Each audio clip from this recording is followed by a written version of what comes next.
On this episode of the Oklahoma Breakdown with Ikard and Lehman, presented by Riverwind Casino, we give you what we're watching for in OU, Missouri. Then Jarod Hamilton joins us to tell us more about the Tigers.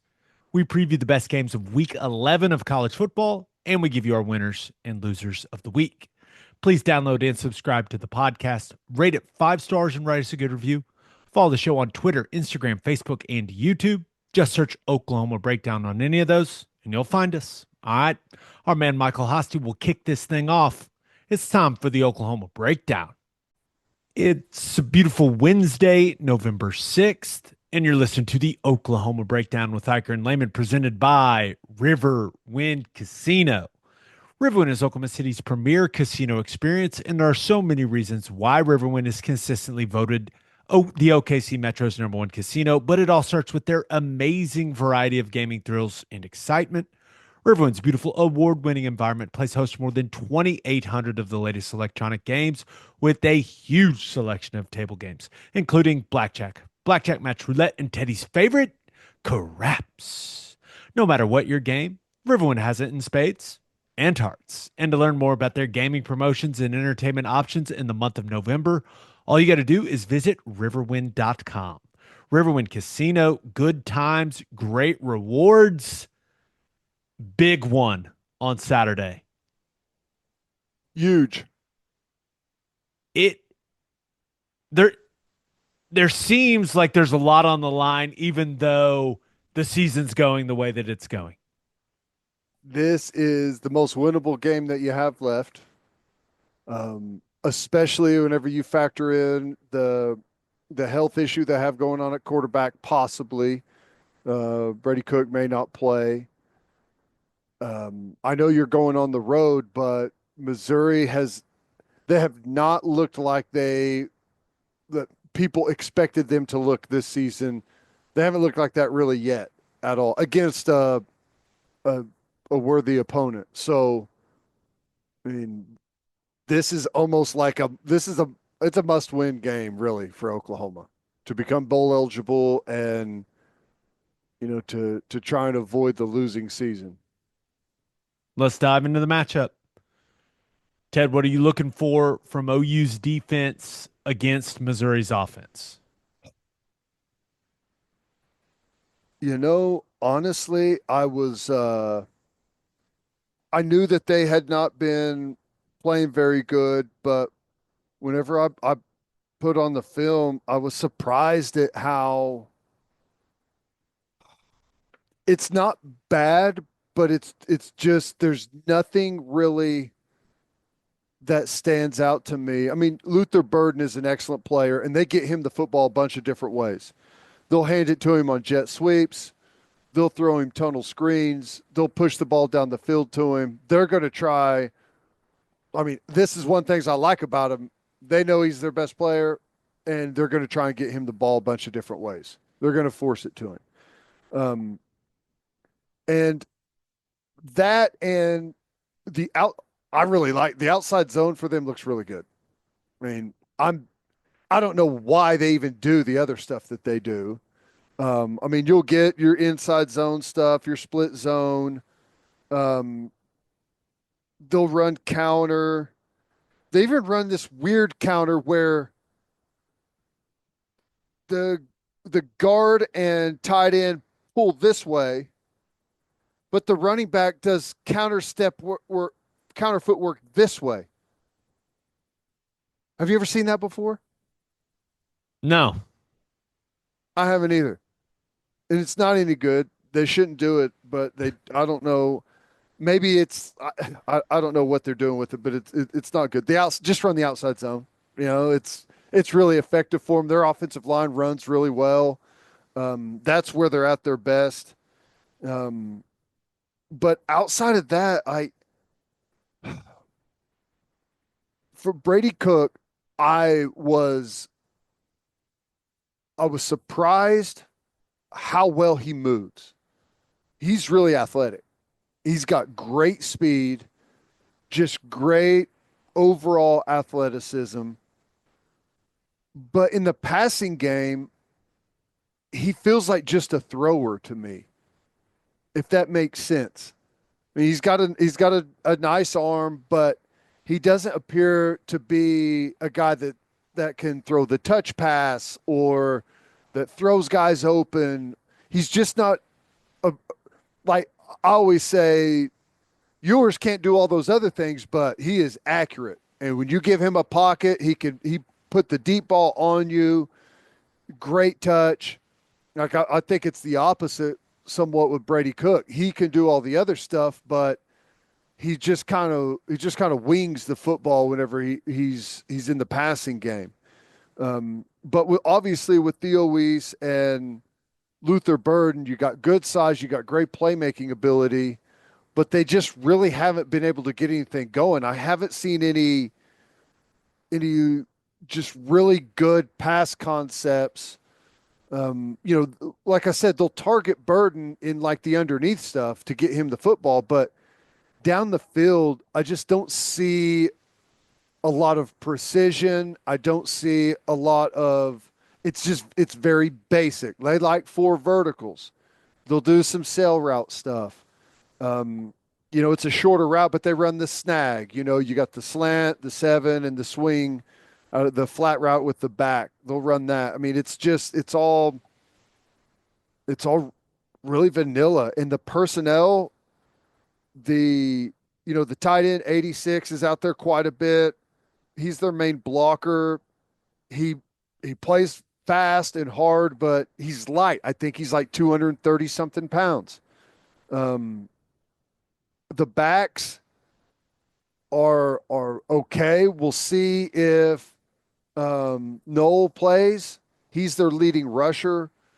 Carroll 9 is their second best rusher, and he's solid, but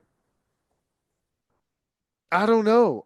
I feel like this is a game where our defense should play really well. If we can limit them and not let them get rolling in the outside zone and not let Luther Burden get going on some like deep, just try and throw it over the top of us and let him go make a play, I feel like we should perform really well. It does feel like if Brady Cook doesn't play, that would be very, very significant with what we've seen from Drew Pine. Yeah. Came in. I think he was 6 of 12, something like that against Alabama through 3 picks. And One of them is quite possibly the worst interception I've seen. for a guy that's under no pressure, and I mean, he just like steps up and rips it like he's throwing it to a wide open guy ripping down the seam, but there ain't There, no one there. there was a wide open guy, the Alabama safety, standing right where he throws it. Like it looks like he's throwing him the football. With so much confidence, right? Just steps in and rips it right to the guy, straight to him. But here's the thing, I will say this, he got thrown out into the game. Um, they've had a bye week, and if they know Cook isn't playing, they're going to find a way to get him comfortable back there. They've had a bye week. He'll get a bunch of the starting reps in practice. They'll figure out a way to get him to where he's serviceable. He's not going to be Cook, but they'll try and build a little bit of the offense around him. And I if Brady Cook doesn't play, we should not lose this football game. I mean, I don't know that there's any other way to put it. The only thing that worries you is the explosive plays. Yeah. That's been the issue over these last couple. Hey, you play 70 great snaps of football, but you give up five big ones, five big explosives in the passing game. Mm-hmm. They if they don't just give up those huge chunk plays, Ted, which hey, if Luther Burden goes up and makes a play on a jump ball, it is what it is. Same Right. for Theo Weiss. It is what it is. But you have to make them earn those plays. Like if they make competitive plays on the football, that's one thing. You just can't cut them loose. And we've seen this defense That has been an issue a little bit lately. Yeah. Yeah. And, you know, they're going to find ways to get Luther Burden the football, like I said. And he's quick, he is athletic. Um, he's not a big guy, though. If we can keep him in front of us and tackle well, I mean, I'm sure he's going to make some plays. They're probably going to, I mean, especially if Brady Cook is out, then look for Luther Burden to get a heavy dose of him in the jet sweep game, the tunnel screen game. They do some RPO stuff with him where he kind of starts in the backfield and will be like a swing route as an RPO option. So they're going to find ways to get him the football real easily for Pine to where, he's not having to connect with him downfield. So that does make you feel a little bit better. But yeah, I mean, outside of that, I, they'll bring in an extra tackle and play with six offensive linemen at times, which Yes. I don't think we've seen so Yes. far this year. Um, they had an interesting play, and the concept, I feel like maybe we saw this before, but they'll pull the guard and tackle like they're doing the GT counter, right? And then instead of back blocking, they're setting up a tunnel screen on the backside. And it's a pretty good concept. Alabama destroyed it, but I mean, it's a good concept. So they're creative on offense and they're going to find some ways, especially like I keep saying, if Brady Cook is out, they're going to try and dial up a bunch of stuff like that that's going to mess with your eyes, but it's going to be easier throws to where they can actually get the offense, in rhythm other than just trying to push the ball down the field in the passing game. So, yeah, man, I feel really confident about it. Even if Brady Cook does play, our defense should be able to defend them really well. If we have a really good plan and day against the outside zone. The outside zone looks dangerous to me. Best playing football. It should They look dangerous to they you. run it well. They run it well. Really well. They ran it fantastically a season ago. Yes, they did.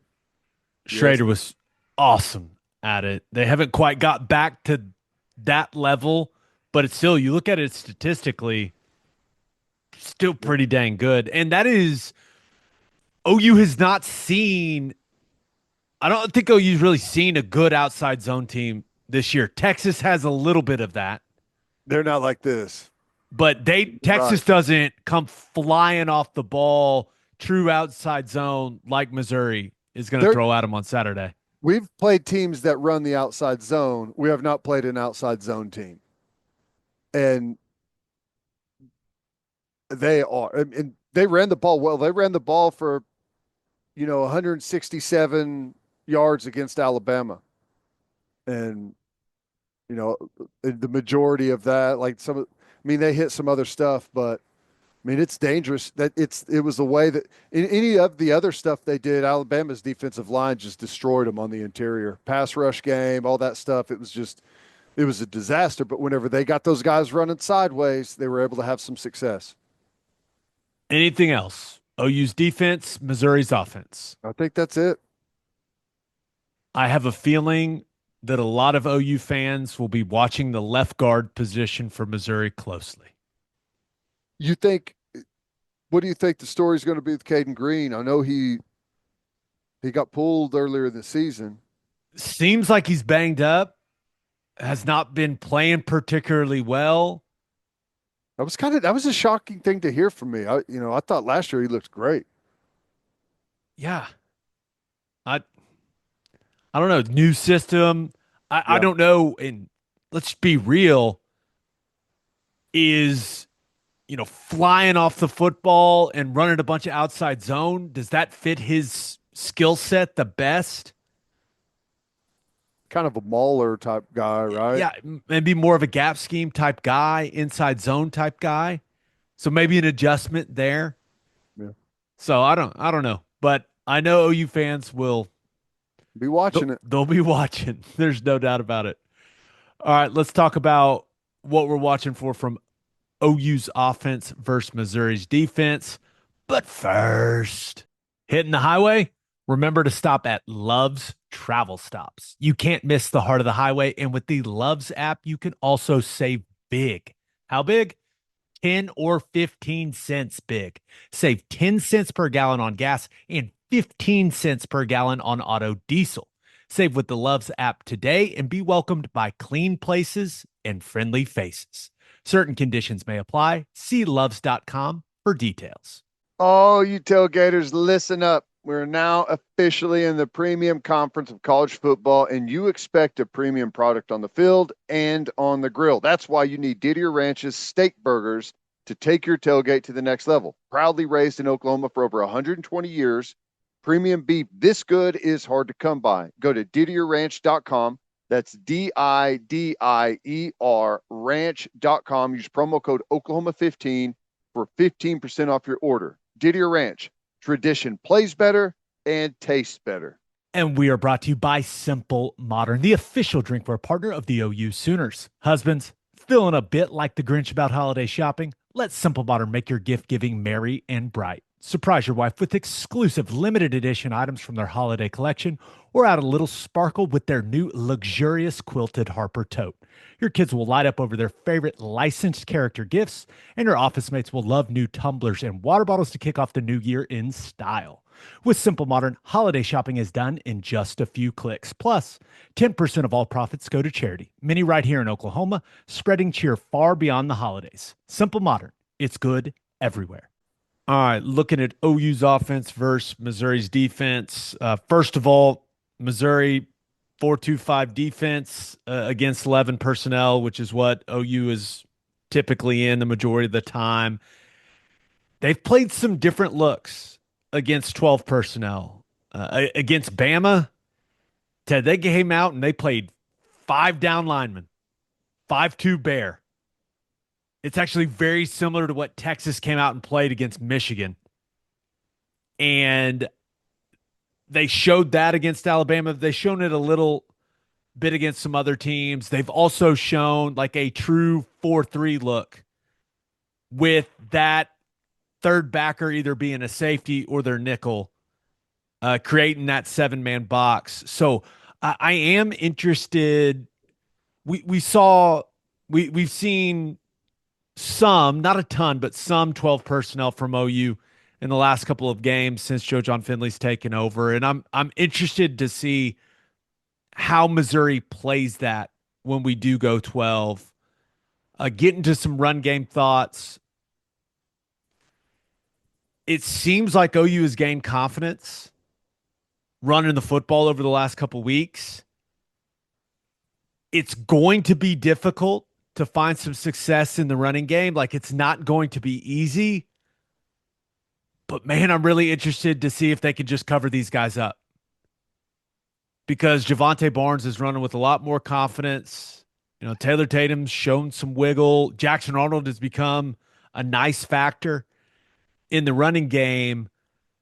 But I do think their defensive line, I think they're more consistently good against the run than they are as pass rushers.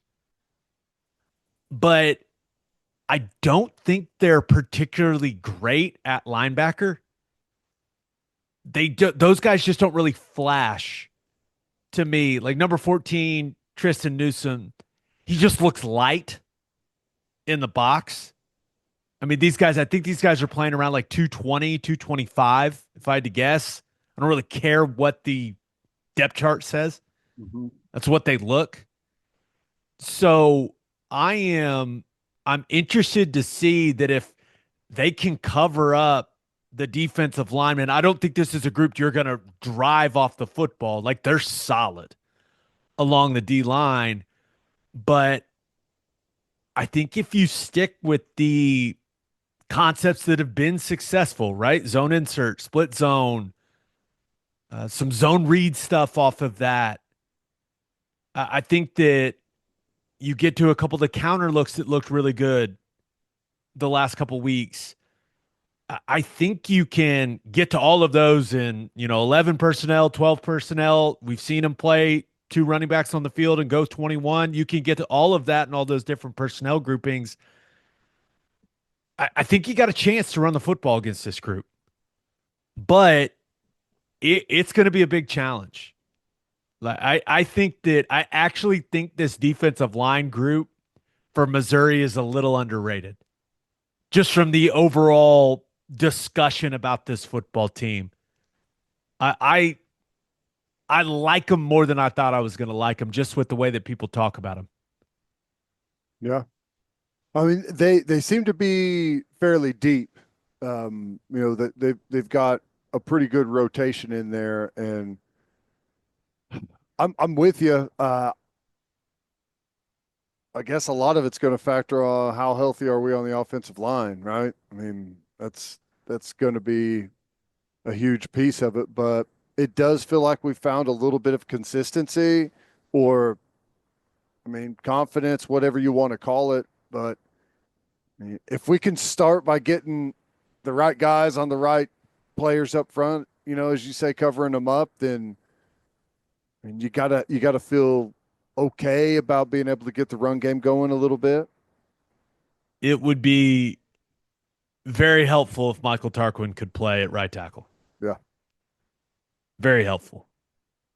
I do not like the matchup for Spencer Brown on the edge with these guys because Johnny Walker, which, what a name, just incredible. Johnny Walker, number 15, like he's 6'3, 250, plays strong. Zion Young, number 9, 6'5, 265, he plays strong. 97, Eddie Kelly, I really like this guy. 6'5, 277. Physical, plays strong. I don't think it's a particularly good matchup for Spencer Brown. So it'd be great if Tarquin, if he could rub some magic stuff on that ankle and give it a go. But Yeah. we'll see. We'll see. Looking at what I think could be successful run game wise, I mentioned, sticking to the concepts that we've seen this group have some success with over these last couple of games. If it was me, I'd spread them out. I don't think bringing more bodies to the football is advantageous for Oklahoma in this game. And I think because Vandy spread them out. And Mizzou, they played, it was interesting. They played like this 5-man box with the safety at about like 8.5 yards. So if you block the 5-man box, you've got your running back one-on-one with the safety that's sitting at 8.5 yards. Sign me up. Mm-hmm. And if you get to some QB run game, you get a hat on a hat, you get 6-on-6, all of a sudden, Jackson Arnold's picking up some nice chunks of yardage. So just the way that they've played some things when teams really spread them out, I think that could be something that OU could utilize in this game. Because I don't think getting in a bunch of 12 personnel and bringing more bodies to the football, I just don't think that's a recipe for a ton of success for us. Let's thin it out on the inside a little bit. All right. Let's Yeah. create some space. That's the way Create that I some view space. it. Don't shy away from the challenge, but let's just be smart. Yeah. That's just kind of how I view it. When you're running the football, if you look up and you go, hey, why are those linebackers lined up right there? They're one gap angling on the defensive line. They do some weird things where you look at it and you go, that is not where those two guys are supposed to be. If you look up and that's the case, they are one gap angling and gap exchanging with the defensive line and the linebackers. That's why they're not where they're supposed to be, because that's what they're doing. So if you get up to the line, those guys aren't where they're supposed to be. It's a great indicator that movement's coming up front. It's strange to look at on tape, just like the alignment. I kept going, that doesn't look right. And well, here comes the movement. Yeah. I do think Jackson Arnold has showed the ability to have some success running the football, and he needs to have a nice day running it against this team. I think getting the extra hat and the blocking scheme against this group will be. I mean, they're just going to need to do some of it. Yeah. And and you brought up the point a couple times, and I agree. I think it settles him down, and he ends up playing better football when he gets going in the run game early. And hopefully that translates to him playing better in the passing game. Mhm. Some passing game thoughts. I don't know if Farouk's going to play. I don't know if Burks is going to play. I know this. It'd be awfully nice if they could. I just think not only clearly those guys are talented, but I just think having one of those guys out there, or even both of those guys out there, it would just give this offense a boost of confidence. Just having them out there. Got our guys back. Let's go. Let's go. It just changes the way you approach the game. It changes the way you run out on that field when you got some dudes at wide receiver. But we'll see what it looks like. As I've watched the secondary as a whole, Toriano Pride Jr. number 2 is the guy you attack. That's the guy you attack. He's given up big plays. I don't think he's a particularly good tackler. I think that's a guy that Joe John Finley and Kevin Johns, when they turn on the tape, go, "Hey, we gotta make this guy make plays. We got to challenge him." That's the guy, in my opinion. I've been thinking about, okay, is this a team that you can really hold up in pass protection against? Because when you look at them, it's not like they just have some dynamic pass rusher coming off the edge. I think Zion Young is solid. I think Walker 15 solid. I think 97 Kelly. I think they're all solid, but I think they're more of like power rush type of guys.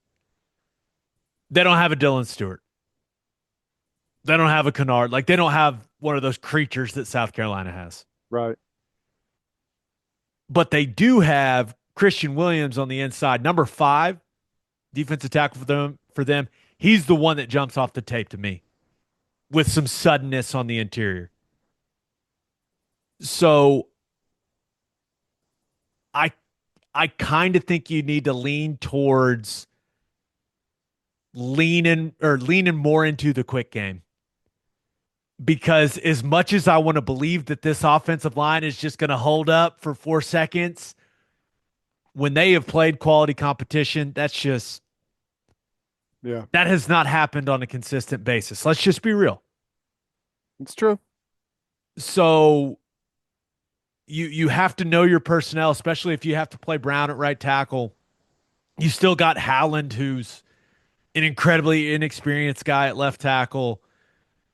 You've got to work the intermediate passing game, whether that's Bauer Sharp in the middle of the field. Jacob Jordan has shown the ability to get open. JJ Hester's a big body on the outside. I think that, Brennan Thompson does a nice job of winning with quickness initially, but you've got to scheme up some things where it's 1, 2, 3, easy read for Jackson Arnold, and you just let him rip it quickly. Yeah. And I would like to see that type of stuff early. I agree. I think there is plenty of opportunity in the short passing game, the quick game. And frankly, I think it's been there all year. Attack anytime you got a little bit of a cushion, attack that cushion with, hitch routes, quick outs, slants. Just get the ball out really quick, put it on guys, and see if they can go make that first defender miss, and force the issue on them a little bit. You got to take some shots. There's no doubt about it. But I think the best way to set up those shots is by finding success in the running game and then just throwing some go balls on some RPOs off the zone insert stuff. It's clear that when they're running that zone insert play effectively, that's the most gravity. That's kind of how I always refer to it, as like gravity we've seen the run game have Right. on an opposing defense. Like that play in particular seems to affect the eyes of the defense and draw them closer to the line of scrimmage. So if you can run the zone insert play effectively, or even the counter play effectively, then you can take some shots down the field. And that's not a tough read for Jackson Arnold. Yeah. That's one peek to see what the coverage looks like, and then you just, hey, take a shot here. Yeah, and I like the pop pass they ran to Caden Helms off of the zone insert too. I mean, that Yeah. just gives the safeties, the backers, everyone a little bit extra to think about. Running backs in the passing game. It is proven. It is on tape. They will give you the running back in the flat. That is what they are willing to give up defensively. They're going to let you throw it out to the running back in the flat, and they're just going to rally up to it and tackle. And they also, when you're in 21 personnel, I've seen it happen multiple times against multiple different teams. They kind of lose sight of the running backs coming out of the backfield in 21. I don't know why. They just do. So I've been encouraged that we've seen Javante Barnes actually catching the football out of the backfield Yeah. ever since Joe John took over calling plays. I will be very surprised if he doesn't catch a couple more and have some nice gains in the passing game, because it's something that Missouri's defense is just willing to give up. And they're easy throwing catches. It's easy to make a guy miss and get back into some rhythm, get a little confidence. I mean, Jackson Arnold's he needs to see the ball being caught in the passing game. I mean, to keep that rhythm going and have him feeling it out there. It's like a basketball player. Just got to see some go in. That's it. That's Just got right. to see a couple caught at quarterback. A few pass pro thoughts. Third and long. They've got some good stuff in third and long. They getting three down linemen. They have two stand up linebackers over the guards that are a few yards off the ball, and they run all kinds of picks and twists out of it. I mean, you will see a linebacker come and just try to kill a guard and pick him for the defensive end coming and looping inside. It's just, you always want to avoid second and long and third and longs, but they get to some creative stuff. They'll get to an overload front where they put three defensive linemen on one side of the center, one on the other, and then they will have a fifth rusher, and it comes from all kinds of different places. They'll bring a corner as the fifth guy. They'll bring a backer. They'll bring the nickel. Like they will bring a fifth guy, and it's not easy to tell who that fifth guy's going to be. So they've got some good stuff in those bad down and distance situations. Let's hope we don't see that. Yeah. Well, yeah. The if we can avoid the third and long stuff, hey, we avoid third and long and don't turn the football over. Got a shot. When they get in the three down and the two linebackers stand up over the guards, they will just drop three, or excuse me, they will just rush three and drop the other eight. But I would imagine they want to challenge OU's offensive line to pass all that Yeah. stuff off, and then kind of speed Jackson Arnold up. That's what I would do. Yeah. I I'm right there with you. The only other pass protection thing I have is very specific to the interior offensive lineman. Do not overset number 5, Christian Williams, or number 7, Chris McClellan. If you Got a little overset counter those move, guys, huh? if you overset those guys, first of all, you're an idiot, because they both have a really nice quick inside counter. Both of them. And I've seen it over and over and over again. And I just want to throw my iPad against the wall watching these guys overset them. Maintain that slightly inside relationship. Make sure you have a good weight distribution in your set, 60-40 on your inside leg. Make them go through you. Don't overset and let them hit you with that little just swim inside. because they got it and it looks good. And they both have good quickness, especially Williams, number 5. I really like him in some of the rushes he's put on tape. So please don't overset these guys on the interior, please. Is that too much to ask, Ted? Maybe. I hope not. Have some confidence, man. They're not going to overset him. Okay, It's going to don't go overset. great. Zero oversets. That would make me very happy. All right, let's get to call your shot. We asked you guys the number one thing you'll be watching for in OU Missouri. This first one comes from our good buddy at Red Dirt Sport. Been a while since he's checked in. What's going on, man? He says cliche, but OU has to limit penalties and be in third in manageable yardage. Yeah, I totally agree with that. I mean, third and manageable. We just talked about that. Um, it feels like the penalties are just drive killers for us.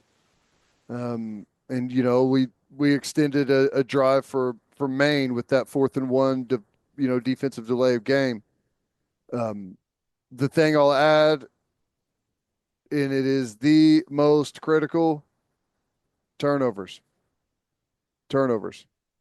We have been terrible in SEC play. I think we're -6 or something like that turnover margin. I think we've had like 11 or something turnovers in 5 SEC games. You can't win football that way.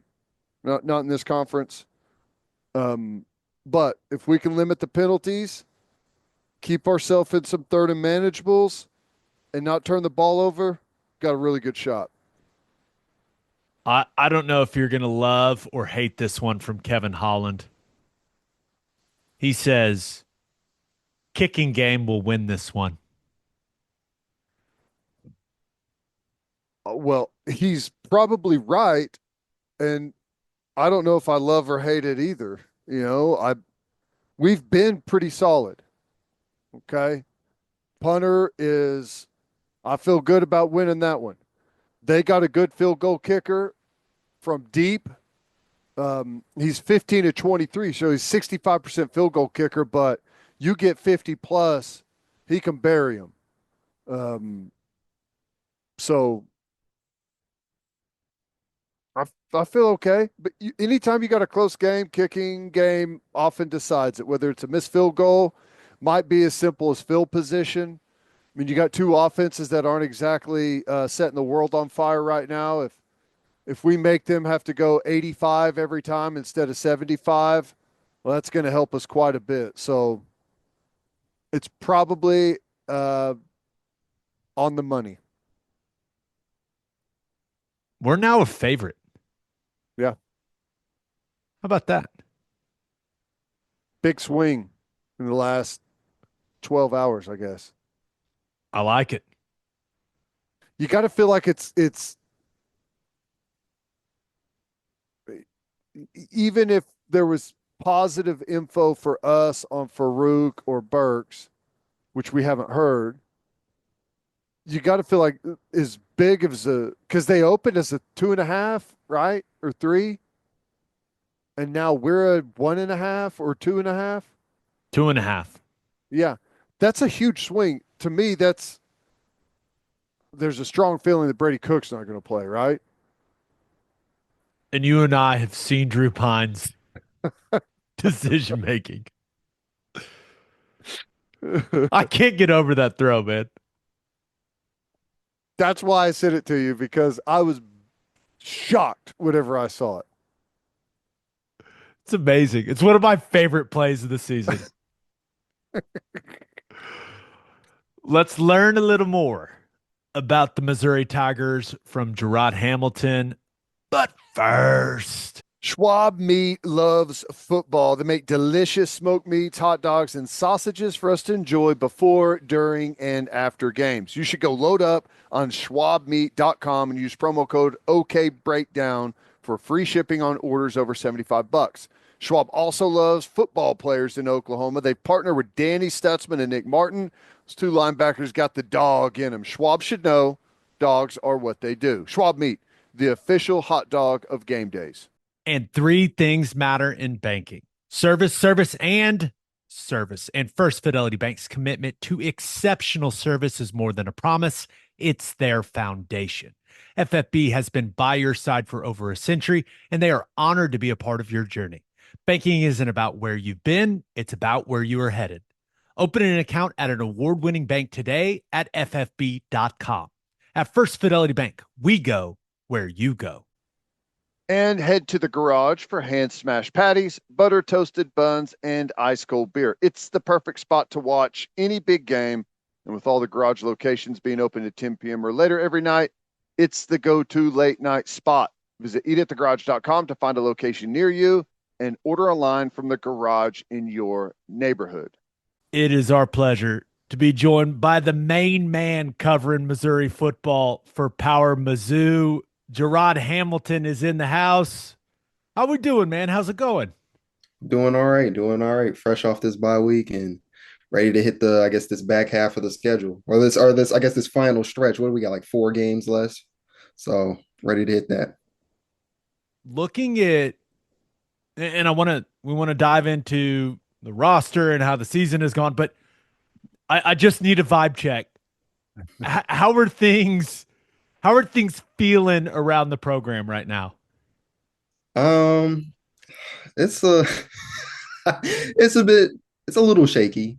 I mean, they've got some key injuries going on. Obviously, at quarterback with Brady Cook, he has 2 injuries, uh, high right ankle sprain, and then he's got an upper body injury that looks like a whole lot like a wrist or a hand injury on a story hand. So that's one thing. Don't know what he's going to do or if he's going to play. We'll see Coach Drink about a couple hours from right now, so he'll give us more information and updates. But knowing him and how he's been the last couple weeks, what he's going to tell us is wait for the availability report on Wednesday to come out.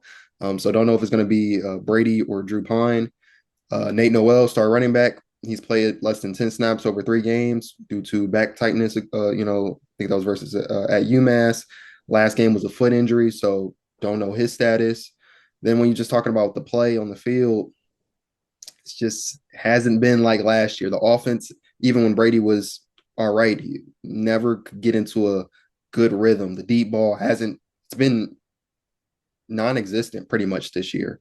So that's a thing. And then again, adding in his injuries, how can you make that work if he plays? Their backup quarterback, Drew Pine, he's not the same type of quarterback that Brady is. He's more of a pocket passer. His arm isn't as strong in that type of way. So it's not the greatest thing, but considering how college football has been this year and all the teams losing around them and the fact that Missouri's still 6-2, like there's still hope, but it's not the same 6-2 as maybe if this was like last year and how they felt they were rolling. Now, from the outside, it appears that, and maybe this is too simple, but the ability to run the football last year led the SEC in rushing and that kind of, whenever you can run the ball well, it feels like it helps the defense, it helps passing game, helps everything. Is it as simple as not running the ball as good as a year ago?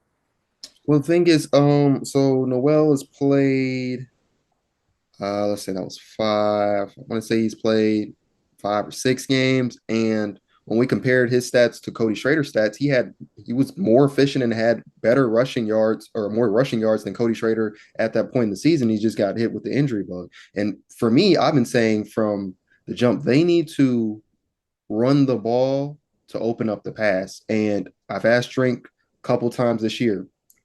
Every time you guys basically start the game, they start pass, pass, pass heavy, and it's a quick 3-and-out, nothing happens. The next drive, they'll run the ball, they'll get down the field, they usually score, or they get some type of points out of it. And I asked him, are you guys going to run in more, basically? And he's like, that's not really the problem. The problem is getting into the rhythm early with their passing offense, and I get it. They want to pass. That's what the spread is. They want to get people open, and they want to get the ball down the field.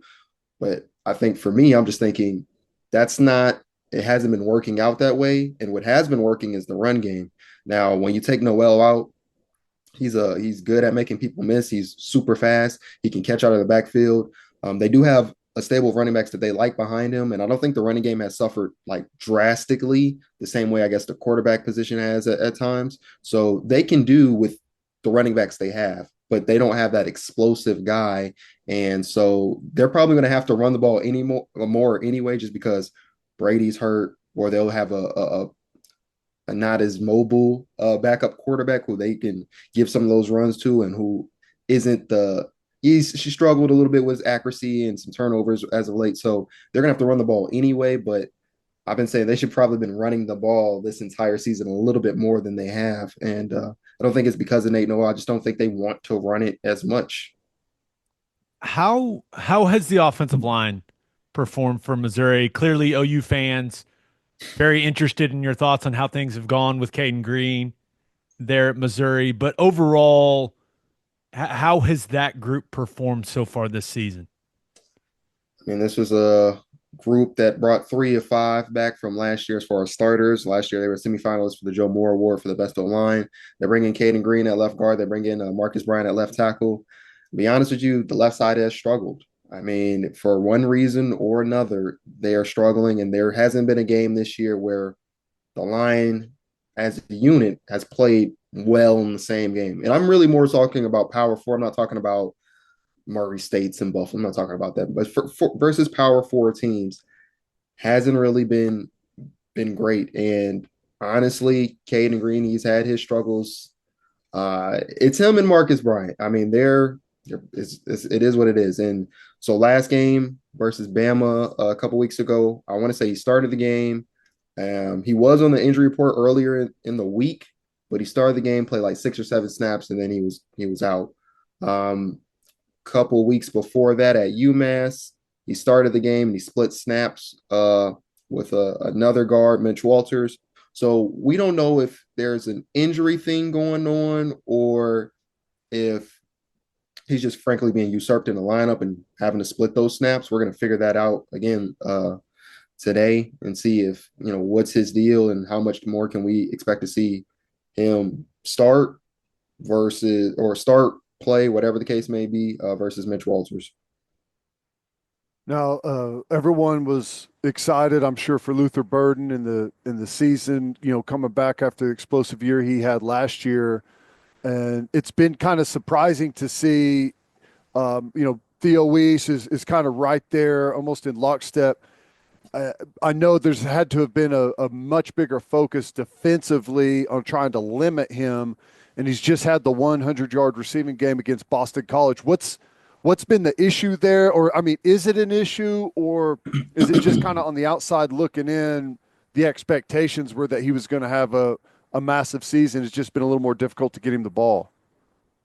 Um, it's been a few things. So looking at his stats right now, excuse me, he's got 40 receptions, 450 yards, 4 touchdowns, and then he's got 105 yards on the ground and 2 more rushing touchdowns. So this year, defenses have been playing Missouri just different. They're not letting that deep ball happen. Last year, and what I've been saying is the reason why I was able to get off last year, whether it's to Luther Burden or to Marquise Johnson, who's basically a track star, is they didn't know they could do that, because if you go back to 2022, deep ball was definitely non-existent, and Brady Cook wasn't what people think of him now. So last year was kind of a kind of surprising thing to a lot of teams when they seen how explosive Missouri can be, and teams have been limiting that. They're not letting you throw that deep ball, and then on the times when they have thrown the deep ball, Brady Cook has actually overthrown all the receivers quite a bit, which is ironic because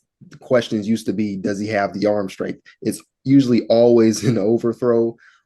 So deep ball hasn't been working. Burden has still been pretty effective. It's just not in the same way as last year. I did something a couple of weeks ago when I compared the stats and stuff, and it's not the same 6 straight games with 97 plus receiving yards and like 6 or 7 receptions and touch. It's not how it was last year, but they're finding ways to get him the ball. The thing is, they need to find more ways to get him the ball. I think it was the Auburn game. I want to say it was the Auburn game. It took them 30 offensive snaps to get him the ball. That What? I was saying that was malpractice. You cannot go that long without the best player on the field usually not touching the rock. So they've got to feed him the ball more. Last game, 3 receptions for 3 yards, 2 carries for 15 yards. Obviously, when Brady goes out of the game, a lot of things change. Um, it's I don't know. There's a lot of things going on. The offense isn't in sync. The quarterback is uh, either hurt or he's not been as accurate as we've been accustomed to. Um, and defenses are playing them different. Yeah, that's a good recipe for not having the type of production that you would expect from what I believe is one of the best wide receivers in college football. Jarod, looking at the defensive side of the ball, with what we've seen so far, what do you think is the strength of Missouri's defense right now? That's an interesting one because um, it's what week are we? Week 11.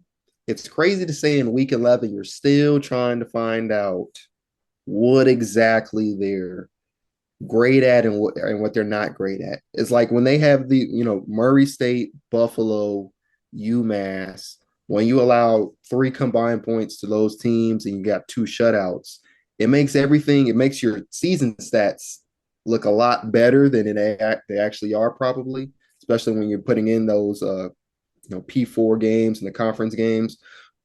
So best position group, it's I don't know. It's really hard. Maybe linebackers.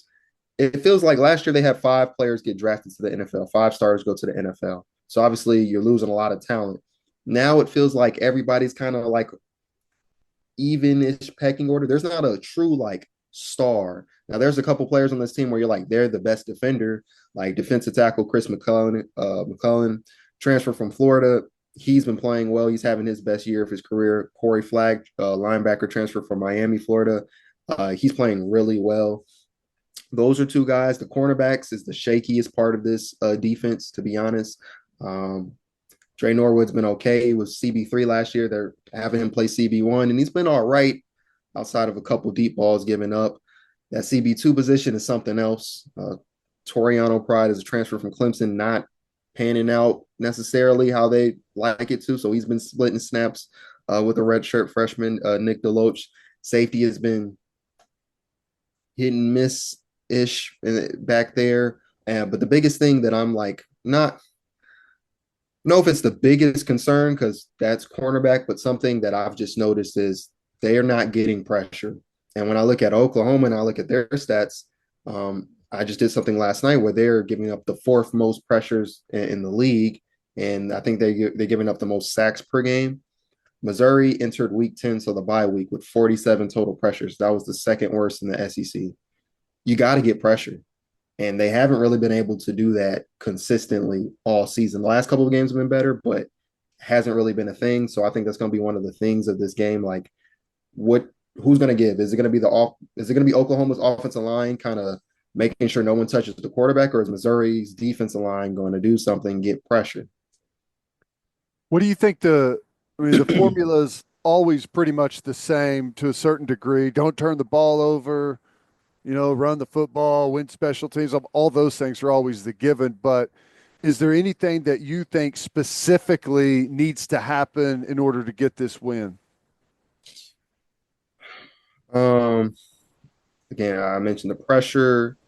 Um, they've got to they got to find a way to get this offense going. Like I'm in my mind, I'm thinking Drew Pine's playing. I do not know that. We're not going to know. Brady Cook was listed doubtful for the Alabama game all Do the you way know up like what exactly are the injuries? Do you know other than just hand, wrist, and ankle? for Cook. Yeah. Yeah, right now it's just ankle and upper body, which again I said I'm pretty sure it's his hand or a wrist Yeah. here.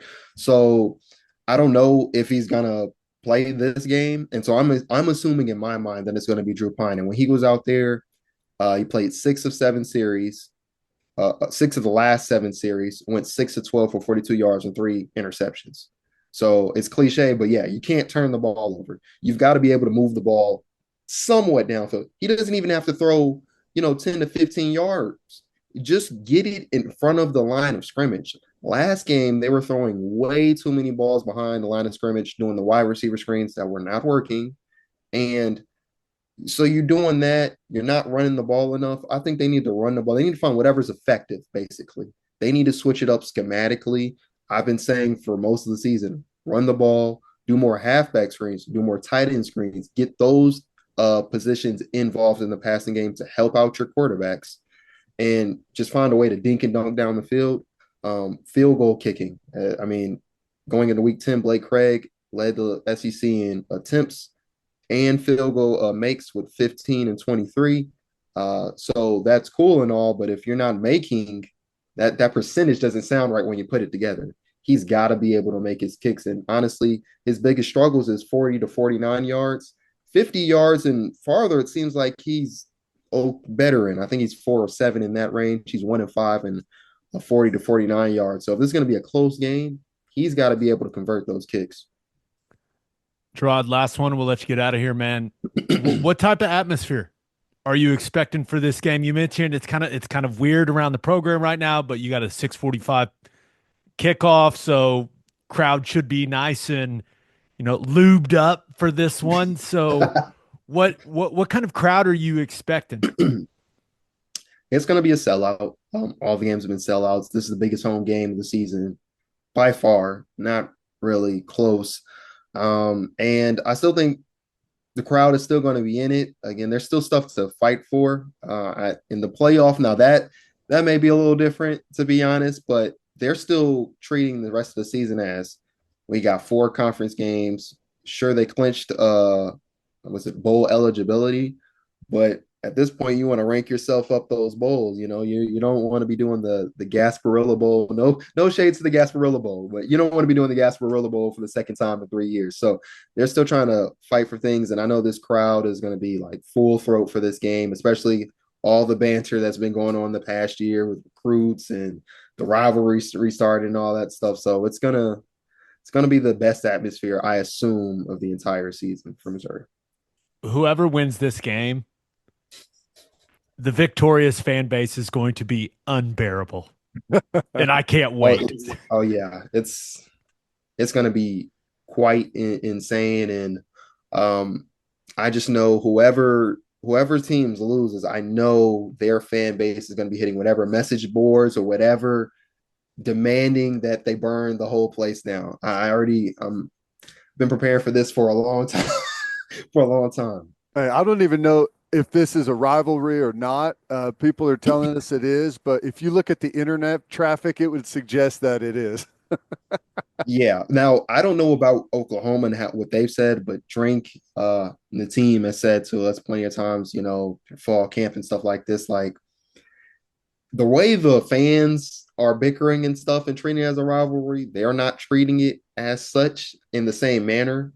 Obviously the Tiger Sooner peace pipe thing, that is a thing, but so much time has gone past and so many things have changed. Like it takes a little minute to get that cooking again. So I know Missouri's taking it a little bit different. How is Oklahoma approaching this? OU's got too many things to worry about. They can't worry about whether it's a rivalry or not. They just got to figure out how to play better football, Jarod. Yeah, we got too many issues right now. I hear that. I hear Hey, that. you're the man. I appreciate the time. And we'll be in Columbia on Saturday, so don't be a stranger if you see us. Gotcha. I appreciate you guys having me on. This is the first in the history of the podcast. We ended the interview. We realized we forgot to ask the most important question. Ted, go ahead. Whatever happened to the blanket thing? It was a huge deal during the game or pre-game against Texas A&M, some conversation afterwards, and then we never heard anything else about it again. Did we ever get to the bottom of it?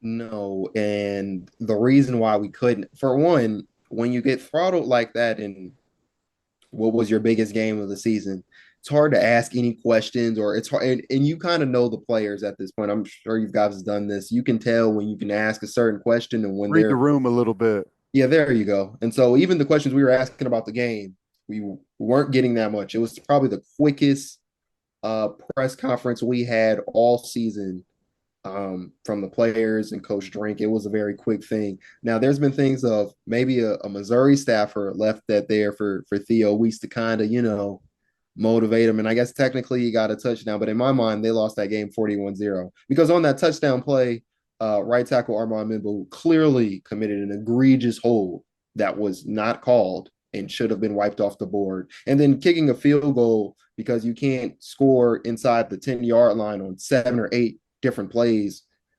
I think that's bogus. So I see it as 41-0, not 41-10. But there's talks of Missouri left it in there. There's talks of someone from Texas A&M. I don't know how someone from Texas A&M can leave that in a Missouri player's hotel room, but it was entertaining. And I feel like, I don't know if it was this last game, but Drink made a reference about covering Ryan Williams for Alabama and said something like, "We need to blanket that guy" or something. Like, I don't know if he was necessarily thinking that, but I feel like, to me, I was just thinking like maybe he's poking fun back at that. I mean, they took it in stride. I mean, that's what happens in these games, and I'm glad. I need more of that. Honestly, I would love more trash talk that's healthy, not going too serious, but something like that. I thought that was fun. We'll see if we ever get a real answer on Blanket Gate. Jarod, now we're done, man. Thank you. You're the best. Appreciate it. Insurica's launched a new digital agency introducing Insurica Direct. Whether you're in Oklahoma or anywhere across the U.S., they've got you covered. From small business insurance and health insurance for your employees to insurance for individuals like home, auto, and even Medicare supplements. Insurica Direct's got it all. Start your journey today at insuricadirect.com. Remember, at Insurica, we specialize in you. And head to opolisclothing.com for our podcast merchandise and the best OU gear out there. That's OPOLIS clothing.com, and use promo code TED, TED, for 10% off. That's opolisclothing.com. Promo code TED for 10% off. Buttery soft and 10% off. It's already week 11 in college football. Crazy. It's hard to believe. Things flying by, man. I know it. I know it. Got a couple good ones this weekend. Let's start in Oxford, Mississippi. Number 2 Georgia travels to take on number 16 Ole Miss. This is your 2:30 game on ABC. Currently, Ole Miss is a 2.5-point home dog to the Dogs. As I looked at this game, I kept coming back to this question. Ole Miss definitely has the better quarterback in this game, right? Absolutely. Carson Beck cannot stop throwing it to the other team. No, he cannot. Bad interceptions too. I don't know if Trey Harris is going to be back for this game. He's kind of I'm at the point where I'm just going to have to see that guy back on the field for extended snaps to believe it. Yep. But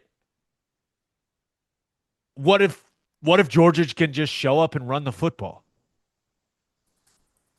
I have my doubts because I think that Ole Miss defensive line is pretty dang good. But it's also very hard for me to imagine that Ole Miss is going to have any success running the football against that Georgia defensive line. So it's all going to be on Jackson Dart? I don't know. Right now, the SEC is impossible to like. What Georgia do you get? What Ole Miss do you get? You know, it's so week to week in this conference right now, which is, you know, a good thing. I saw someone put out a tweet last night. Maybe you saw this. It had all like the breakdowns of what needs to happen, and it's not like anything outrageous for there to be an 8-way tie at first place. So Ole Miss has the better quarterback. They're at home. If they have Trey Harris, I think I'd probably pick Ole Miss to win the game. I can't really give you a reason why, just because I feel like they got the better quarterback. They got a good run defense. They got enough playmakers at wideout. And Georgia's just not the same. They're good. They're real good. but and it's not just, there's not any teams that are head and shoulders above the rest like there has been for the last 10 years in college football. At least that's how I feel right now. So give me the quarterback. And if Trey Harris, like I'm factoring Trey Harris playing. If he doesn't play, then I don't know. But if Trey Harris plays, give me Ole Miss to win the game. What happens if the Georgia that showed up in Austin shows up in Oxford? That's what I keep coming back to is we know that version of Georgia exists. Well, what version of Ole Miss are they showing up against? It doesn't matter. If that version of Georgia shows up, Ole Miss can't match it. Well, that's true. I think Georgia wins that game, but I mean, if you get Georgia at their best and Ole Miss at their best, Georgia's got more players. I mean, that's a fact. Maybe you give a little bit more to Ole Miss because it's at home, but it's not enough to cover the players Georgia has. But I don't know.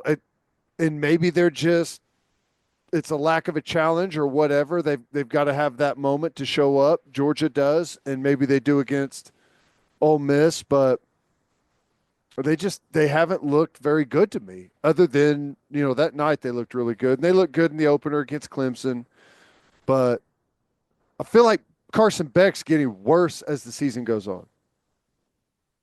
That is just impossible to disagree with. I mean, he He looked is great last year. He looked like guys never going to make a mistake a year ago. remember the conversation around him coming into the year was he was going to be the first pick of the draft.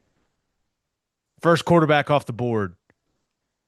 And I don't know exactly where he's at in that conversation right now, but Oh, well, I could tell you where he's at with me. There's not a chance in hell I would draft that guy at quarterback in the NFL.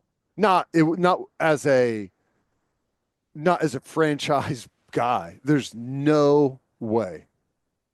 is it because of the confused look on his face when he throws an interception? It's because of a bunch of things. There's a bunch of factors that I'm throwing in here, okay? A bunch. Here's where I'm at with this game. It's Kirby Smart versus Lane Kiffin in a massive football game. Give me the team that's coached by Kirby Smart. Give me the Dogs. He has proven over the last several years that when they get in these big type of games, his team more often than not is ready to roll. Yeah. So that's where They are the better team. They've got more history. They've been more consistent. Their lows are not nearly as bad as Ole Miss's lows, and their highs are better than Ole Miss's highs. I mean, it's the smart pick. but you're not doing it. No. You've got the Rebels. Yeah. A podcast divided. Excellent. All right, let's look at this next game. Number 11, Alabama travels to Tiger Stadium to take on number 15, LSU, a 6:30 Central kickoff on ABC. Bama is currently a 2.5-point favorite on the road. And this game is incredibly interesting, Ted, because it's Alabama LSU, so it feels big. But it feels unusually big for a game between two-loss football teams. Yeah. It's weird because it's huge and not as big as it usually is at the same time. It is. It feels like the first game where the 12-team playoff really feels like it's got a big effect on the game. Yeah. Because whoever loses this game is out. I mean, it's a college football playoff elimination game, and it's created this awesome tension around this football game. Yeah. So I am. It's not a question if Garrett Nussmeier will throw the ball to Alabama. It's just how many times is he going to do it, and how bad are they? What area of the field does it happen in? That guy has an incredible amount of arm confidence, borderline arm arrogance for Nussmeier, which makes him wildly entertaining to watch. But if he can just avoid those critical mistakes, man, I think LSU would be in great shape in this game. Yeah. I just He's don't know if I trust him to do that. he's the rare player that at any moment can throw you in or out of a football game. Um, He's got 7 interceptions in the last 4 games. and are LSU and Alabama coming off a bye? Alabama definitely Yes. is. LSU is too. The last game they played was A&M, right? So, Yeah, because Bama's last game was Missouri, right? yep, yep. So they both are coming off of a bye. I mean, it's like it's kind of the same question. What Alabama do I get, and what LSU do I get? I got a After question for you. yeah, Who do you think has the coaching advantage in this game? DeBoer and Kelly. Brian Kelly loses a lot of big games. But it's not like Kalen DeBoer has some long, extensive history of winning huge games, at least at this level. Not to okay, not to minimize anything he did at Washington a year ago. That was a hell of a run, but okay. Let me ask you this though. Um, what if Alabama doesn't complete that crazy game against Georgia? If they don't get that one play touchdown, how different are we looking at them right now? And I know they have another loss. I'm not really talking about record and whether or not they're in the playoff or not. I'm just saying, like, if that collapse would have held, what are we saying about Kalen DeBoer right now as a coach? I don't think people would be saying nice things. Because like that, I don't know that any great coaching or anything brought them back into that game. It was that young deer at wide receiver they had. The You know most what I'm saying? graceful man in college football. Yeah. So to the point of the who has the coaching advantage,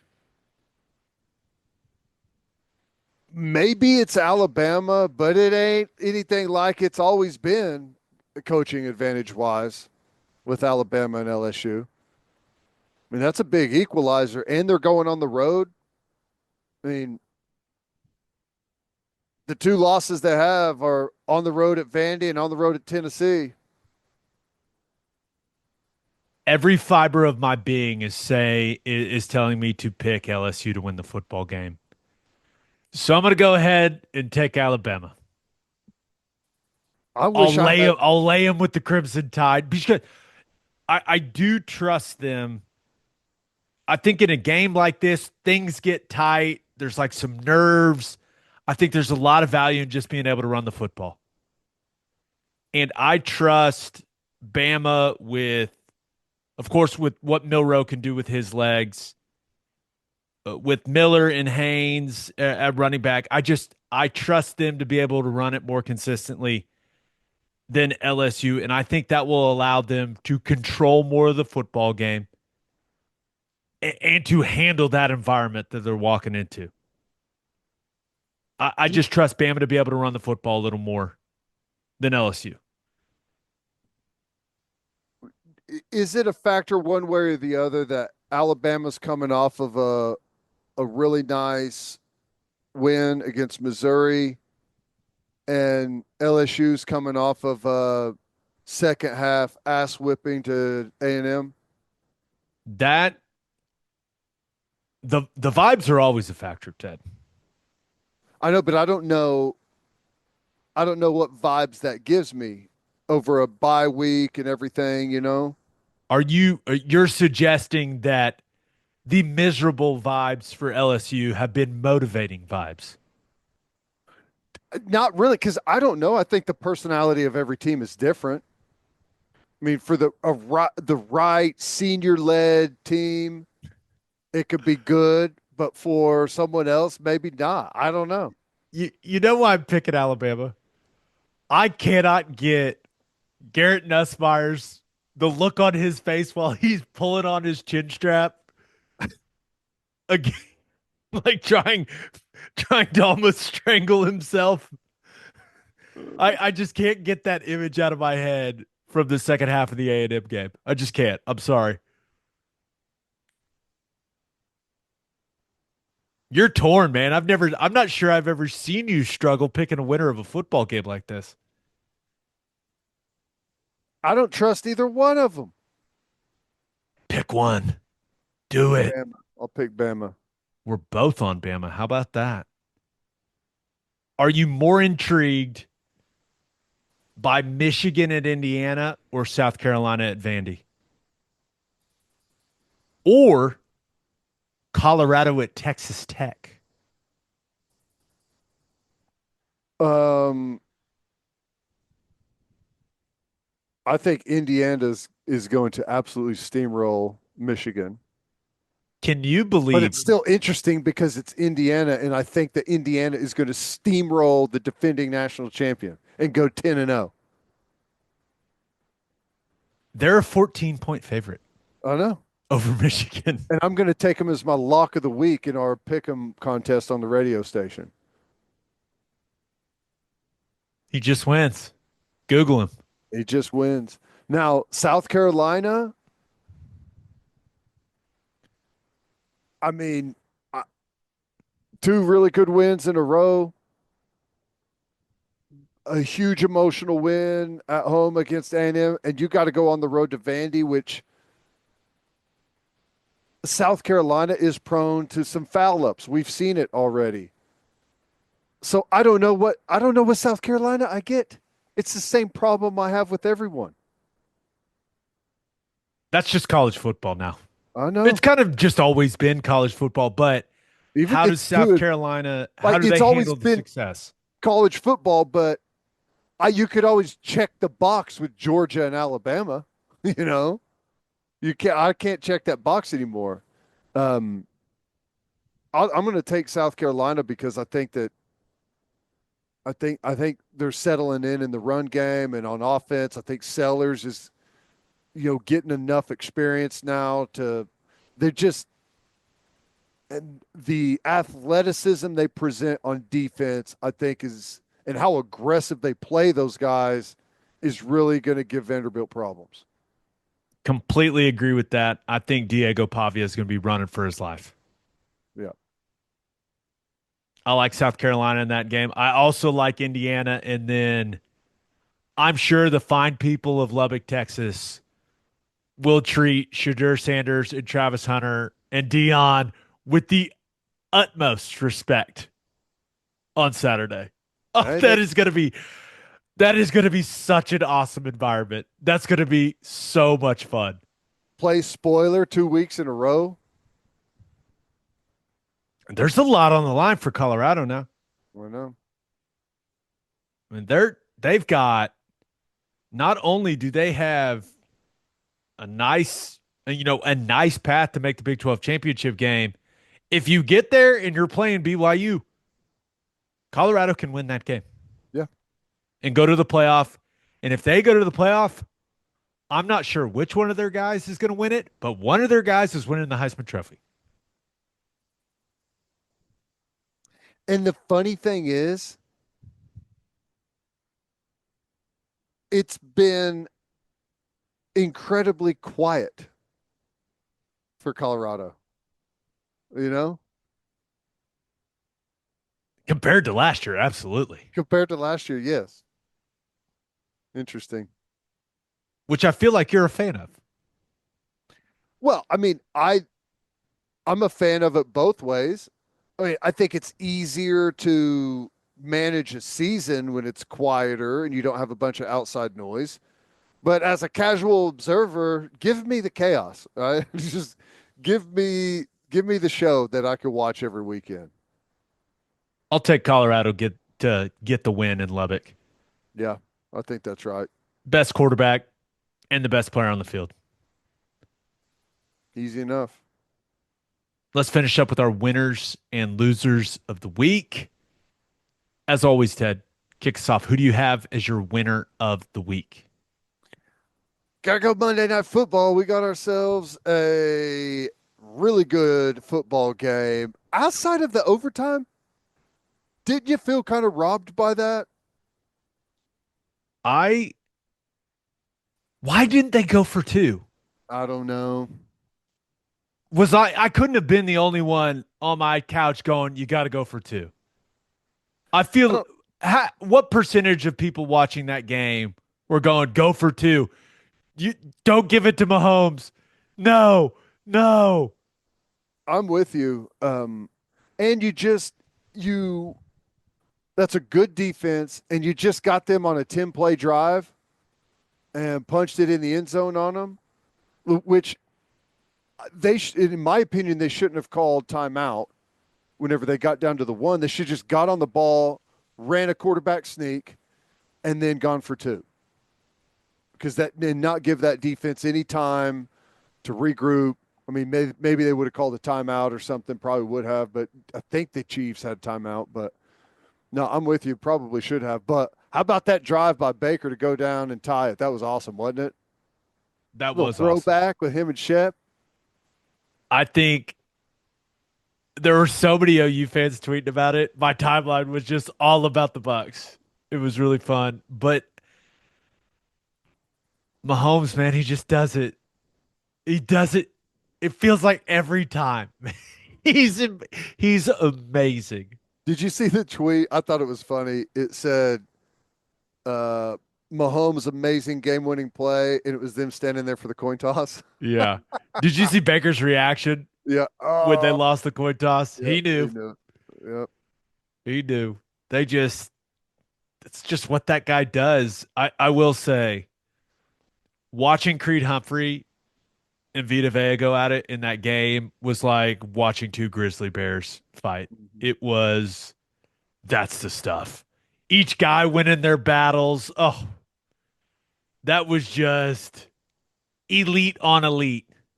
That was fun to watch for me. I don't know if anyone else was paying attention to the center nose guard battle, but I was locked in, baby. I would have been more locked in, but I couldn't figure out how in the hell or why in the hell the Tennessee just donated DeAndre Hopkins to the Chiefs. What are we doing? Oh, the Chiefs offense is struggling. Let's just throw him a Hall of Famer. 8 for 86 and 2 touchdowns. What the hell? I don't know. And they got nothing back. What'd they get back? So it wouldn't. What am I missing here? I don't recall hearing any type of significant return. Yeah, there wasn't. Let's see. Transactions. It's not showing up on transactions. This is great. This is great podcasting. We'll have to get back to that. I don't know why it's not in transactions, but crazy. You sound frustrated that Mahomes has a good wide receiver. Yeah. You think? I mean, at least get something for the guy. The Titans will receive a 2025 fifth round pick that becomes a fourth rounder if the Chiefs reach the Super Bowl and Hopkins plays 60% of the snaps with Kansas City. Well, that's probably going to happen. So, yeah, they gave him a fourth rounder for DeAndre Hopkins, See what I'm saying? who apparently still's got it. Yeah. Yeah. I don't know if anyone has watched the quarterback play at Tennessee recently. Probably a decent factor in the lag in production from Hopkins recently. The Chiefs have been extremely banged up at wide receiver. So, if Hopkins can be that guy for them, I mean, watch out. Oh, I'm going out on a limb here. Watch out for the Chiefs. I don't know how good he's gonna be, but he's gonna be enough. He's not DeAndre Hopkins at his peak. But did you see that play, like the quick little hot route that Mahomes threw and he wasn't ready for?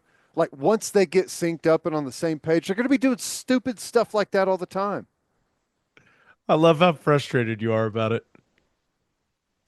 Call the Tennessee Titans. Complain, Ted. Tell them you're upset. Yeah. Who do you have as your loser Well, of the week? Tennessee doesn't have a quarterback yet that has more touchdowns than interceptions. Okay.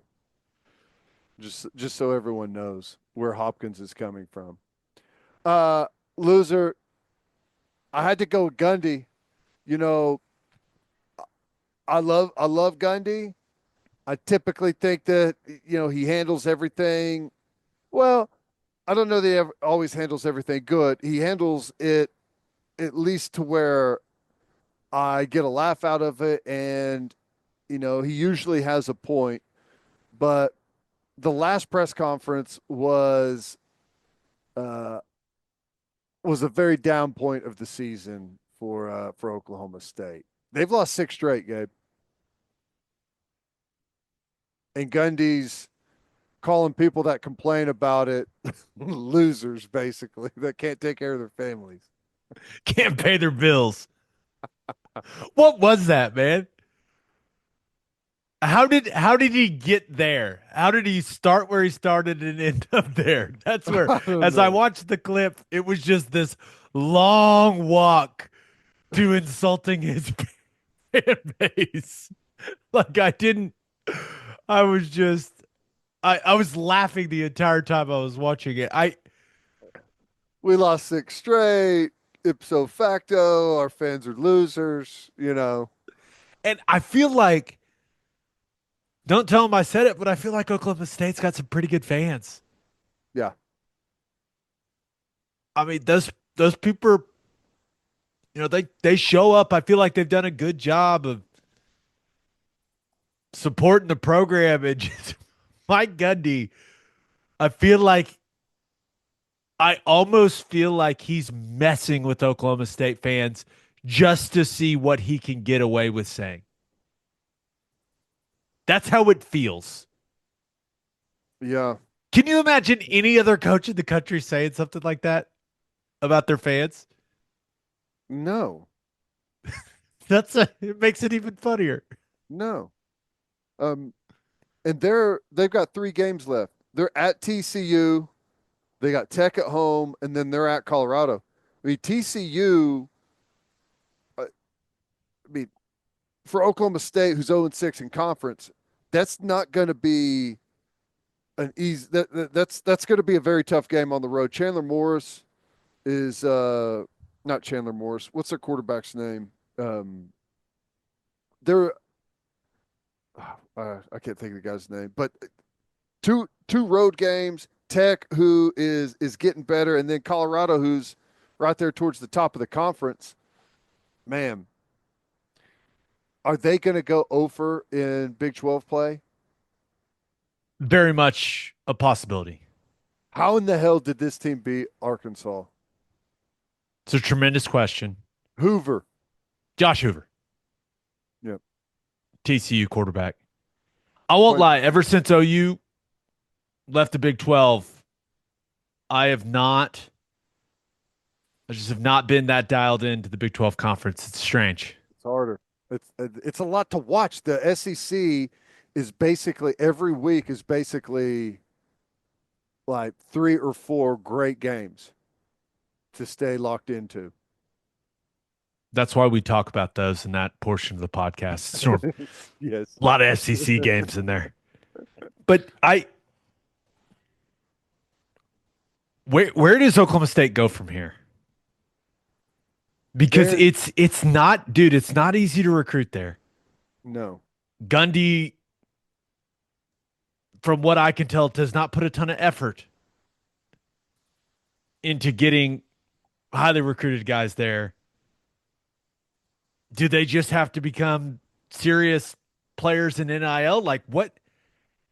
How does Oklahoma State evolve to the new structure of college football? Because when OU and Texas left the Big 12, it was okay, who's going to become the big dog in that conference? And a lot of people brought Oklahoma State up because of the success that they've had. Yeah. And it has been an absolute disaster in year one in the new Big 12 for them. They had like 20 of 22 starters coming back or something crazy.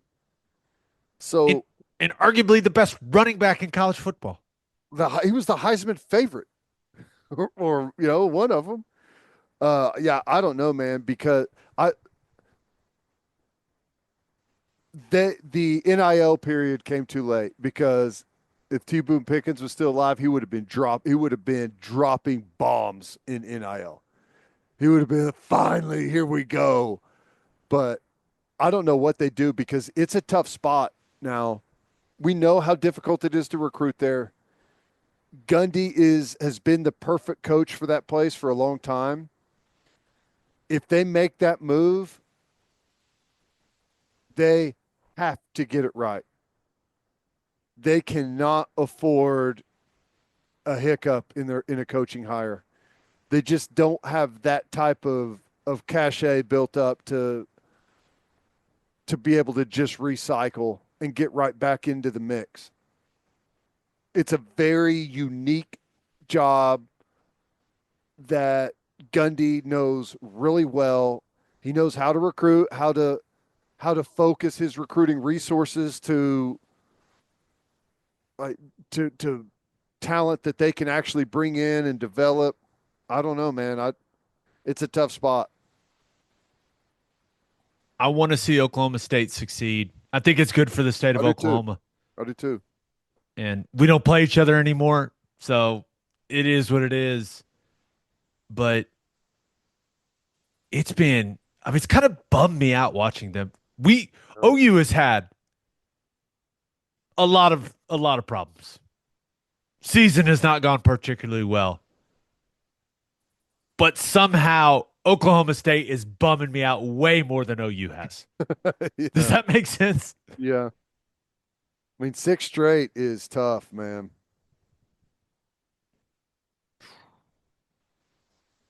I mean, and they've been giving up. Pay your bills. They've been giving up some. I mean, Scatterboo had 23 for 153 to Gordon's 11 carries for 25 yards. Jeez. That's brutal, man. Well, best of luck the rest of the way, Oklahoma State. Mike Gundy's hilarious, dude. Just absolutely hilarious. Let's get to my winner and loser. But first, we're brought to you by HelloFresh, America's #1 meal kit. With HelloFresh, you get farm fresh, pre-portioned ingredients and seasonal recipes delivered right to your doorstep. The holiday season is just around the corner, and we're all looking for ways to spend and stress less. HelloFresh makes mealtime nearly hassle-free with delicious, home-delivered, chef-crafted recipes that come together quick and are less expensive than takeout.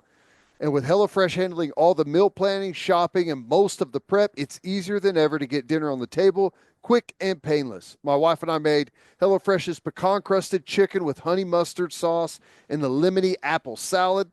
It's easy to make, healthy, delicious. It's easy to follow the instructions. It only took about 30 minutes. HelloFresh lets you easily customize your delivery from week to week, tailor everything to your schedule by adjusting your delivery day, or skip a week when you're not able to cook at home. Get 10 free meals at HelloFresh.com/free OK Breakdown. It's applied across 7 boxes, and it's new subscribers only and varies by plan. That's 10 free HelloFresh meals just by going to HelloFresh.com/free OK Breakdown. And this episode is sponsored by BetterHelp. This month is all about gratitude, and therapy can help you discover what you're truly grateful for in life. Visit betterhelp.com/OKC to get 10% off your first month. Sometimes it's hard to remind ourselves that we are trying our best to make sense of everything, and in this crazy world, that isn't easy. I started talking to a therapist when I was playing in the NFL, was very stressed out being at the bottom of the roster, and therapy helped me deal with everything that I was feeling at that time. I'm a big believer in therapy and believe it can help so many people if they're just willing to try it. If you're thinking about starting therapy, give BetterHelp a try. It's entirely online and designed to be convenient, flexible, and suited to your schedule. All you do is fill out a brief questionnaire and you get matched with a licensed therapist and you go from there. You can even switch therapists at any time for no additional charge. Therapy can help you discover what you're truly thankful for. Let the gratitude flow with BetterHelp. Visit betterhelp.com/OKC to get 10% off your first month. That's BetterHelp, HELP.com/OKC to get 10% off your first month. For my winner of the week, thought about going with the Oklahoma City Thunder. I can't just make them my winner of the week every time. Sure you can. Well, good point. I can. This is our podcast. We can do what we want. But Ted, squad just keeps winning, I know. keeping it rolling. Handle the Magic on Monday night, 7-0. Was good to see Jalen Williams get going the way that he did offensively in that game. But this team's defense continues to it's what makes them stand out. The Magic grinded to score 86. What's that? They haven't given up triple digits yet, right? No, I think they have given up. They've only given up 100 twice in the 7 games, I think. Gotcha. Yeah. Eventually, they're going to lose a game. I don't think it's going to be tonight in Denver because Aaron Gordon's hurt. He's out multiple weeks. I think that's another game they're going to win. They're going to be 8-0. Denver's feels like the window has slammed shut in Denver. It's early. I get it, but I don't know. They may need to make a move. Yeah. They may need to make a splash. Trade deadline's not for a while, but it is not looking promising in Denver right now. No, it's not. And there's a lot of guys that would want to come play with Jokic. So he's got to get it going too, right? He's not playing well, is he? He's still pretty amazing. Yeah. But my winner of the week, the Oregon Ducks. Number 1 in the first college football playoff rankings, 9-0. They have come into the Big Ten. They gave Michigan a noogie. They punched Ohio State in the face, and they've taken over. Mm-hmm. They've got Maryland, at Wisconsin, and Washington left. All signs are pointing to them going undefeated in the regular season. I feel like Dan Lanning, no coach's profile has grown more than his this year. I feel like he has taken off as a national name. Like we all knew it, but some of the coaching decisions, the things that they've done, the success they're having, just the attitude he's got, it feels like he's being elevated to that top tier of college football coaches. Yeah. And Ted, it kind of feels like he's becoming the face of college football to me. Like he's got the potential. Everyone was wondering, hey, who's going to be the guy after Saban? Yeah. I think it's hard to have the face of college football all the way out there. Not in the heart of college football. But, I mean, your point. What do you mean? Everything else about Oregon's Big Ten country, baby. It's basically the Midwest now. That's true. That's true. I get what you're saying though, but it does, It would be a departure. no doubt. But there's just no denying that his star is shining brighter Right. right now. Like he Absolutely. is. I think that his reputation has really improved this season, and also Dylan Gabriel is the betting favorite to win the Heisman Trophy. Okay. To my point that I've been saying, where I'm not very sure that anyone's in very good. I love Dylan Gabriel. I think Dylan Gabriel is a great college football player. I'm thankful that he came to Oklahoma and got to watch him play for a couple of years. But he should not be the best player in college football. You know what I'm saying? Like if you it I think it just kind of goes to my point about this year where like you look at the Heisman Trophy winner from last year, Dylan Gabriel's not close to that guy. Not trying to take away anything that he's done, but it's a weird year, I feel like. He's the quarterback of the best team, And his numbers are great. Like 75% completion percentage. He's been great. but he's not better than Shadur Sanders. He's not. No. He's not a better football player than Travis Hunter. No.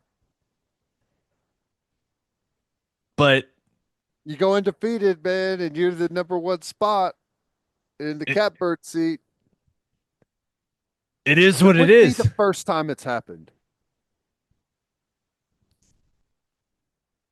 It's just you think about his time at OU. If you would have said, "Hey, that guy's going to win the Heisman Trophy somewhere else," there would have been an interesting reaction from a lot of people about that. Well, and people are still looking at the success he's having and saying, why did we, force him out or let him go or however that thing went down? And and I understand that, but I can assure you that Dylan Gabriel would not be completing 75% of his passes, would not have 25 touchdowns and 5 interceptions or whatever his numbers are with the offense in its current form with the players that are currently available at Oklahoma. I hope he wins the Heisman Trophy. Yeah, it'd be a He great story. was an absolute delight to cover and, had to interview him so many times after games. He was always great. Man, Yeah.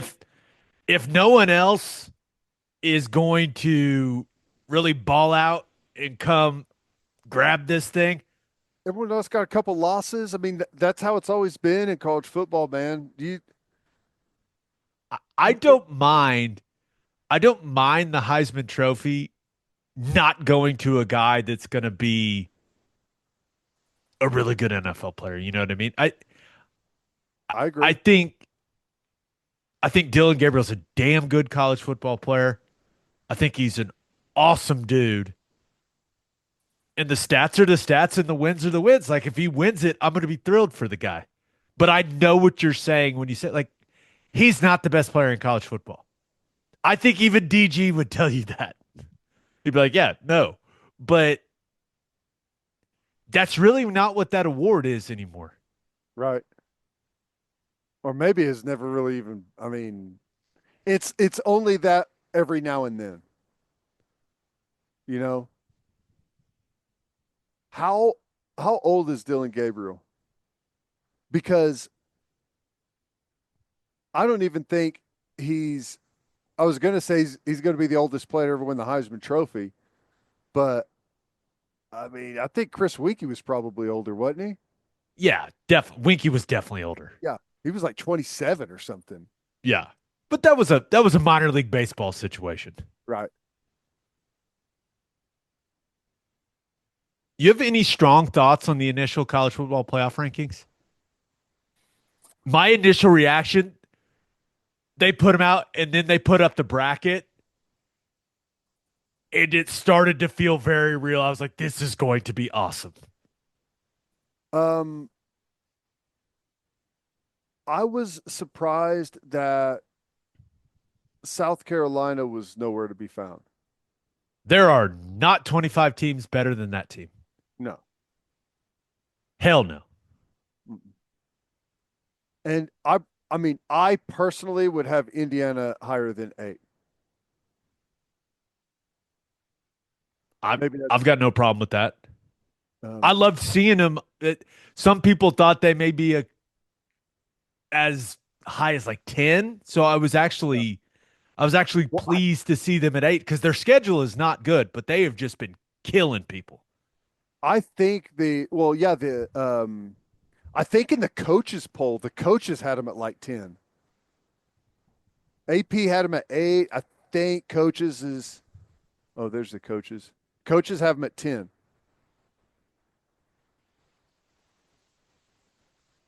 BYU, it's hard to compute seeing Indiana at 8 and BYU at 9. I know. Those teams are having such awesome seasons, man. I 8 of the top 12, Big 10 and SEC. I mean, that's kind of about how what you would expect, right? Feels about right. I mean, the one that throws the wrench into the system always is Notre Dame, still in a conference spot, but we'll see with them. I There's still think if plenty of you're teams that are still in it, though. yeah, if you're the ACC or you're the Big 12,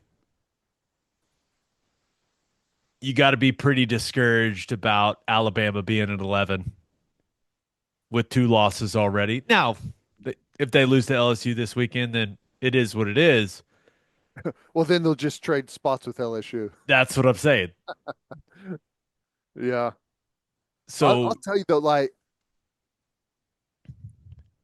I just maybe it's because I haven't seen them play enough, but I don't think Miami's that good. I mean, they're undefeated. What are you going to do? That they got the best chance to win that conference, but I don't know. Georgia Tech, Wake Forest, and Syracuse left for Miami. Oh, they're going to win out. It'd be very surprising if they didn't. Who's the um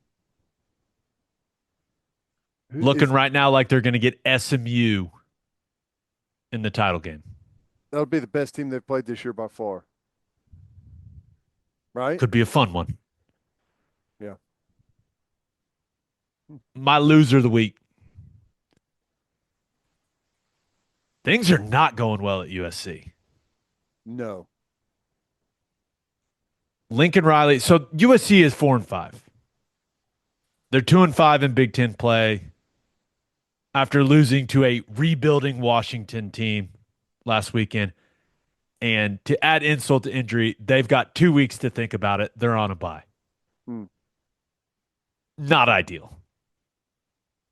But the reason that USC and Lincoln Riley might lose the week, the amount of negative energy around that program right now is crazy. Brutal. Have you seen all these tweets from those former players? Have you seen Lindell White? Yeah. If It's you haven't brutal. seen him, ladies and gentlemen, go check him out. He has been voicing his frustration. Yeah. It's wild. Uh, I- and they basically came out and said, "Yeah, we can't fire him." I mean, they kind of I guess they didn't say that, but after I can't remember what game it was. It may have been after they lost to Maryland. where it was like the little news report came out to where it said how much his buyout is that aren't in a position to buy out his contract. I mean, they just kind of threw that out there through a media member. I don't know who it was, but yeah. And, they got Nebraska who's trying to get right now. Nebraska's kind of falling apart. They're 5-4. And UCLA, I like that's going to be the hard one if they lose to UCLA. I mean, all of them are hard, obviously, but you got to think Notre Dame's going to beat them at the end of the year. And whenever all that negative energy comes in, what's that locker room like? But man, you're right. It's brutal. They've got former players tweeting things. They got current players. I mean, Jacoby Lade was tweeting some thoughts. Now, I think he deleted all of them, but it's never good when one of your wide receivers is going off on Twitter. He deletes it all, and then he has to send the I love this team tweet. Like, it's just not good. And then now on top of all that, you got a quarterback change. And Miller Moss, he's turned the ball over way too much. I'm not coming on here trying to say, hey, Miller Moss deserves to continue to be the quarterback at USC. But it almost feels like that, hey, we gotta do this. Yeah. It feels like one of those things you're trying to do to save your job. And it's crazy that it's at that point. Now, maybe Jaden Mayava goes out there and lights it up. I don't know. Yeah. He did some good things at UNLV. Yeah. But it feels like there's just holes everywhere in the boat. And Lincoln Riley's just at least tried to plug one or two of them by making a quarterback change. Just like, hey, please talk about this and not all the other stuff. He's like, and like the press out there is not. I mean, there's been a couple people out there that have been hard on him from the very beginning, but I mean, he is on the defensive in all the press conference clippings that I see. And they're always like, well, okay, you keep saying we're close. Like, where have they gotten better? Where have you guys gotten better over last year? And he's like, oh, well, I mean, clearly A, B, and C. It's just tough, man. Tough spot. Tough spot. They got to win 2 or 3 to go to a bowl game. Yeah. Not going to be easy. You mentioned it. Nebraska, UCLA, Notre Dame. Got to win 2 or 3. The Mecca.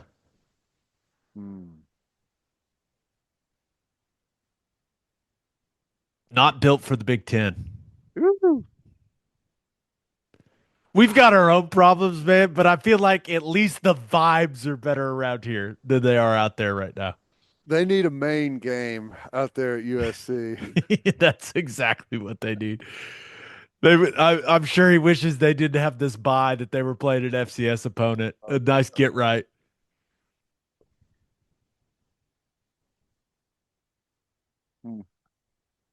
Birthday shout outs. Happy 8th birthday to Jet Java Amore Helm. Wow. Happy 10th birthday to Tinsley Sneed. Happy 12th birthday to Layla Brown. Happy 26th birthday to Logan Dantzler. Happy 56th birthday to James Barry. And happy 72nd birthday to Randy Davis.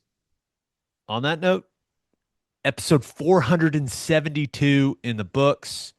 We'll have a new podcast that'll drop on Sunday. Just a reminder, please subscribe to the podcast wherever you listen to podcasts. And please subscribe to our YouTube channel. Hope you all have a great rest of your week. Have an awesome weekend. Until next time, we appreciate you all for listening. Do what you always do, Oklahoma. Take care of each other.